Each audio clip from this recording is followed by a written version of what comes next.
आज की इस वीडियो में हम बात करने वाले हैं मिडिल ईस्ट की एक बहुत बड़ी और चौंकाने वाली खबर के बारे में, जिसने पूरी दुनिया की राजनीति को हिलाकर रख दिया है। ईरान में सत्ता के सबसे ताकतवर पद यानी कि सुप्रीम लीडर को लेकर बड़ा बदलाव हुआ है। ईरान की धार्मिक और राजनीतिक परिषद असेंबली ऑफ एक्सपर्ट्स ने आधिकारिक तौर पर मोज्तबा खामनेई को देश का नया सुप्रीम लीडर घोषित कर दिया है। मोज्तबा खामनेई ने अपने पिता अली खामनेई की जगह ली है, जो पिछले कई दशकों से ईरान की सत्ता के केंद्र में थे।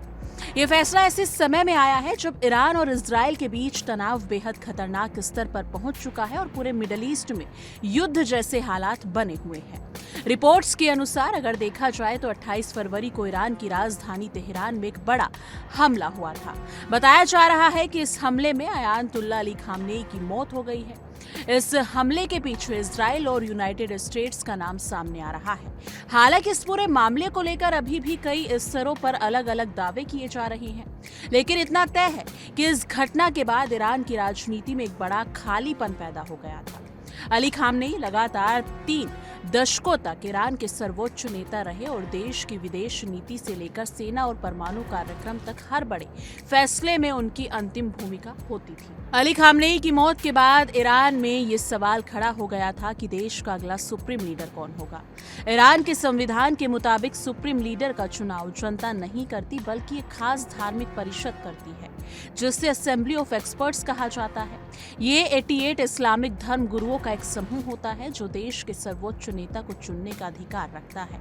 अली खामनेई की मौत के बाद इस परिषद की कई महत्वपूर्ण बैठकें हुई हैं और अंततः बहुमत के आधार पर मोज्तबा खामनेई को ईरान का नया सुप्रीम लीडर चुन लिया गया।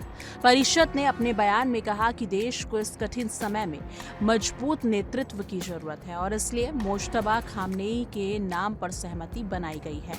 साथ ही ईरान के लोगों से अपील की गई है कि वो नए नेता के पीछे एकजुट होकर देश की सुरक्षा और स्थिरता को मजबूत करें। अगर बात करें मोज्तबा खामनेई की, तो वो 58 साल के एक धार्मिक विद्वान और प्रभावशाली शख्सियत हैं, लेकिन लंबे समय से उन्हें ईरान की सत्ता के अंदरूनी हलकों में बेहद प्रभावशाली माना जाता रहा है। हालांकि उनके पास पहले कोई बड़ा आधिकारिक राजनीतिक पद नहीं था, लेकिन माना जाता है कि वो अपने पिता के शासनकाल के दौरान कई अहम फैसलों के पदों के पीछे भूमिका निभाते रहे। साल 2022 में उन्हें अयातुल्ला की उपाधि दी गई थी, जो ईरान में सुप्रीम लीडर बनने के लिए एक महत्वपूर्ण धार्मिक योग्यता मानी जाती है। इसी वजह से जब उत्तराधिकारी की चर्चा शुरू हुई तो मोज्तबा खामनेई का नाम सबसे प्रमुख दावेदारों में शामिल था। ईरान में सुप्रीम लीडर का पद बेहद शक्तिशाली माना जाता है। देश में राष्ट्रपति भी होता है, संसद भी होती है, लेकिन अंतिम निर्णय सुप्रीम लीडर का ही होता है।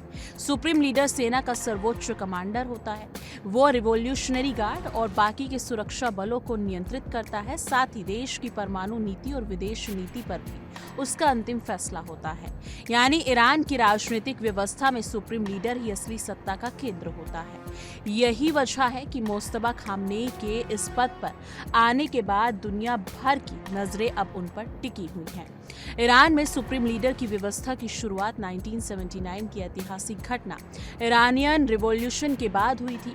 उस समय ईरान के शाह मोहम्मद रिजा पहलवी को सत्ता से हटाया गया था और इस्लामी गणराज्य की स्थापना हुई थी। इसके बाद रूहुल्लाह खामनेई ईरान के पहले सुप्रीम लीडर बने। उनके निधन के बाद 1989 में अली खामनेई को ये पद मिला और उन्होंने करीब 3 दशकों तक देश का नेतृत्व किया। अब मोज्तबा खामनेई इस पद को संभालने वाले 1979 की क्रांति के बाद तीसरे सुप्रीम लीडर बन गए हैं। यानी कि अगर देखा जाए तो इस बीच एक और बड़ी चिंता सामने आती है कि वो है कि नए लीडर की सुरक्षा। इजराइल की सेना, इजराइल डिफेंस फोर्सेस की ओर से कथित तौर पर यह चेतावनी दी गई है कि ईरान के नए सुप्रीम लीडर भी उनके निशाने पर हो सकते हैं। इस बयान के बाद मिडिल ईस्ट में तनाव और बढ़ गया है। पहले ही ईरान और इजराइल के बीच हालात बेहद खराब हैं और अब नए नेतृत्व के आने के बाद ये संघर्ष किस दिशा में जाएगा, ये एक बड़ा सवाल बन गया है। दरअसल 28 फरवरी से ईरान में लगातार हमले हो रहे हैं। इन हमलों में अब तक 1300 से ज्यादा लोगों की जान जा चुकी है। कई रिपोर्ट्स में ये भी कहा गया है कि ये गर्ल्स स्कूल पर हुए हमलों में 165 बच्चियों की जान जा चुकी है। इन घटनाओं ने अंतर्राष्ट्रीय स्तर पर भी काफी चिंता पैदा कर दी है। इसके जवाब में ईरान ने भी मिसाइल हमले किए हैं और कई जगहों को निशाना बनाया गया है। रिपोर्ट्स के अनुसार ईरान ने इजराइल के अलावा खाड़ी देशों में मौजूद अमेरिकी सैन्य ठिकानों को भी निशाना बनाया है, जिसमें दुबई, अबू धाबी, कतर और बहरीन जैसे स्थान शामिल बताए जा रहे हैं। लेकिन आने वाले दिनों में क्या कुछ होता है ये तो वक्त ही बताएगा। लेकिन आपकी इस मुद्दे पर क्या कुछ राय है, कमेंट सेक्शन में अपनी राय जरूर साझा कीजिएगा। देखिए इंडिया डेली 24/7 अब आपके स्मार्ट टीवी पर। इंडिया डेली मौजूद है सभी डिजिटल प्लेटफॉर्म पर लाइव और लगातार। इंडिया डेली 24/7 हर दिन राष्ट्र को समर्पित।